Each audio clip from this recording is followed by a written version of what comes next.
tadi saya terkejut. Cerita ni cerita lama saudara, saya dah tahu lebih kurang bulan lepas lagi.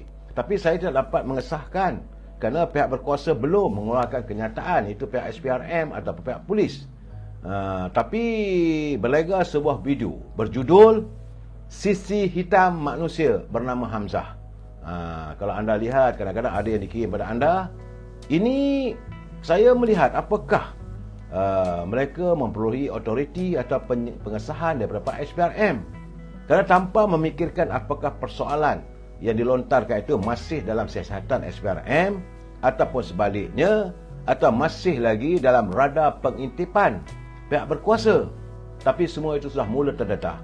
Saya rasa benda-benda beginilah yang kadang-kadang membuatkan pihak pencegah rasuah SPRM, pihak polis selalu mengingatkan, jangan kita mendedahkan sesuatu yang belum sahih, yang belum disahkan. Sebab pihak berkuasa sedang menyiasat, dan ini boleh mengganggu siasatan. Sebab itu saya tidak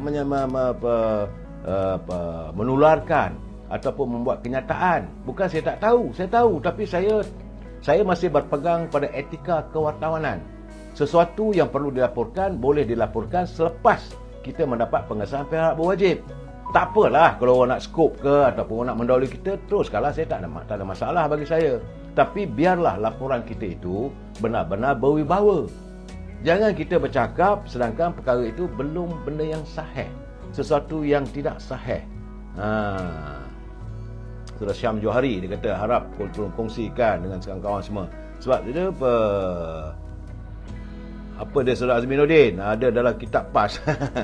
Kerana semalam dalam dari segi video, saudara, jangan lupa saudara like, share dan subscribe. Ini perkara-perkara yang sensitif, tapi saya tak melaporkan sepenuhnya saudara.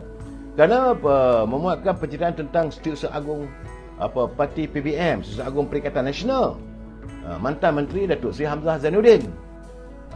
Bulan lalu cerita tentang anak dia. Setelah disahkan, pihak berkuasa bawa ke mahkamah, boleh kita melaporkan. Sekarang ini saya melihat kadang-kadang mereka merasakan ini cerita daripada deep throat ataupun sumber mereka, sedangkan ini boleh mengganggu siasatan. Saya tahu cerita ni dah sebulan lebih. Bagaimana kisah seorang menghantar pada saya wang melibatkan lebih kurang 15 juta yang dimasukkan dalam beg, dipindahkan daripada kereta ke sana keluar kereta lagi di persekitaran kawasan Publica katanya. Sekarang ni saya tak tahu sejauh mana benda itu benar atau tidak. Saya cuba berhubung dengan pihak SPRM, mereka kata sedang siasat. Jadi sesuatu yang sedang disiasat tak boleh kita mendahului pihak berkuasa maupun pihak polis. Tapi saya hairan bagaimana dia mendedahkan diptut. Ini sebagai membuka rahsia siasatan. Jadi saya tak tahulah, persoalannya masih lagi dalam siasatan. Jadi semua ini pasti mengundang SPRM terpaksalah mendedahkan tentang kebenaran ataupun tidak siasatan yang mereka lakukan. Banyak berada melibatkan wang dengan jumlah sehingga 15 juta ringgit. Persoalannya untuk siapa? Dari siapa? Memanglah ada berapa 4-5 nama yang disebut. Sahih ke tak sahih? Katanya bahawa ini adalah pembongkaran. Kononnya butler ataupun pembantu kepada mantan menteri. Saya dapat tahu cerita itu, saya bukan saya tak tahu, tapi tak boleh kita nak terus menyebut nama. Saya tengok bila dia kata sisi hitam Saudara Hamzah Zainuddin, ini keadaannya saya rasa mendedahkan kepada masalah yang boleh disiasat dan dia boleh ambil tindakan undang-undang. Negara kita ini negara hukum saudara. Tidak ada sesiapa pun yang boleh disahkan ataupun dikatakan bersalah melainkan dibuktikan oleh mahkamah. Dan kalau ada siasatan, biarlah pihak polis ataupun pihak SPRM mahu pihak berkuasa yang membuat kenyataan. Saudara, ini saya cakap terus terang, saya terima banyak cerita kes tentang penularan wang 15 juta ini. Memang saya dah terima sebulan yang lalu, tapi saya tidak akan menutarkan. Tapi kerana perkara ini sudah pun tular dalam media sosial, ada pula video yang menyebut begitu, saya haraplah agar anda berhati-hati. Kerana sesuatu yang belum sahih, yang belum pasti, eloklah jangan kita dedahkan. Saya tak tahulah, memanglah. Sebab itu saya katakan sekarang ni politik dalam media sosial ganas saudara. Berhati-hati. dalam keganasan itu, mereka yang mengirim ataupun yang subscribe ataupun menghantar juga boleh dikenakan tindakan. Ini di bawah undang-undang cyber.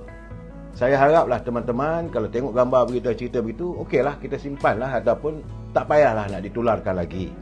Isunya kita menanti. Saya cakap, saya menanti perkembangan daripada Suruhanjaya Pencegah Rasuah. Saya dah bagi tahu bahawa ramai lagi akan kena. Tapi itu bukan berartinya mereka bersalah. Dan mereka ini akan disasat. Biarlah SPRM menyiasat. Bukan saya nak membela, secara tidak. Apa yang terdedah itu kita agak mengerunkan. Tapi mudah-mudahan SPRM dapat mencari titik kebenarannya. Dan memanglah sekarang ni politik itu begitu. Tambah-tambah lagi apabila timbul isu kononnya ada usaha untuk menjatuhkan Yang Berhormat Datuk Seri Anwar Ibrahim dari Anjung Kuasa di Seri Perdana. Saya dah bagi tahu pada teman-teman, sebenarnya bila mereka mau bercakap, biar ada logika saudara.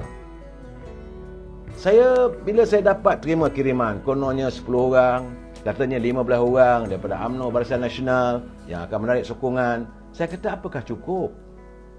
Saat ini kena ingat, realitinya Perikatan Nasional cuma mempunyai 74 kerusi parlimen. Daripada 74 kerusi parlimen, dia kena cari sekurang-kurangnya 38 sokongan di kalangan ahli parlimen. Sama ada daripada UMNO ataupun daripada parti-parti di Sabah dan Sarawak. Takkan mereka nak sokong bulat-bulat. Mesti ada dana yang akan digunakan kalau ada scheme of thing. Kalau mahu berlaku pembelian. Sebab saya tengok, saya lihat ada juga media-media antarabangsa ataupun media dalam bahasa Inggeris juga pun menulis tentang isu ini. Saya geleng kepala, saya kata di mana faktanya? Siapa? Memang kita tahu ada usaha sedang dilakukan untuk menjatuhkan Datuk Seri Anwar Ibrahim. Kerana mereka sekarang ini sedang diburu oleh ketakutan dan mimpi ngeri bahawa mereka sedang disiasat oleh pihak SPRM. Akaun-akaun mereka juga sedang diperhati. Tambah-tambah lagi menjelang musim pilihan raya di 6 buah negeri. Laluan wang ringgit itu pasti akan dipantau oleh pihak bank, oleh pihak berkuasa. Jangan lupa saudara, negara kita sekarang ni bukan rahsia lagi. Hubungan telefon semua boleh terdedah. Dalam dunia cyber yang selalu saya katakan dunia tanpa sepadan. Saudara, kalau dalam perbicaraan Datuk Seri Najib, perbualan Datuk Seri Najib dengan raja daripada Arab pun boleh terdedah, boleh didengar, apatah lagi sekadar sama-sama kita di sini. Tetapi saya nak nyatakan, apakah ada kemampuan Perikatan Nasional nak menumbangkan kerajaan pimpinan Datuk Seri Anwar Ibrahim dan mengusir beliau daripada Anjung Kuasa di Seri Perdana? Pertama, dia kena cari jumlah wakil rakyat sekurang-kurangnya 38 orang. Kalau ada scheme of thing, berapa dia sanggup bayar? Takkan nilainya 10 juta, takkan 20 juta. Ini soal hidup dan mati. Katalah kalau 50 juta ataupun 100 juta, kena cari sekurang-kurang 1.3 bilion. Bukan sikit saudara. Itu kalau mereka tarik sokongan. Bila mereka tarik sokongan, maka dengan sendirinya kawasan mereka adalah kosong. Dan perlu diadakan pilihan raya. Boleh ke 38 ini menang sepenuhnya 38 kursi parlimen? Boleh menang semua? Jangan buat kerja Tuhan. Saudara Adam Jebat, saya nak jelaskan supaya rakyat jangan terpengaruh.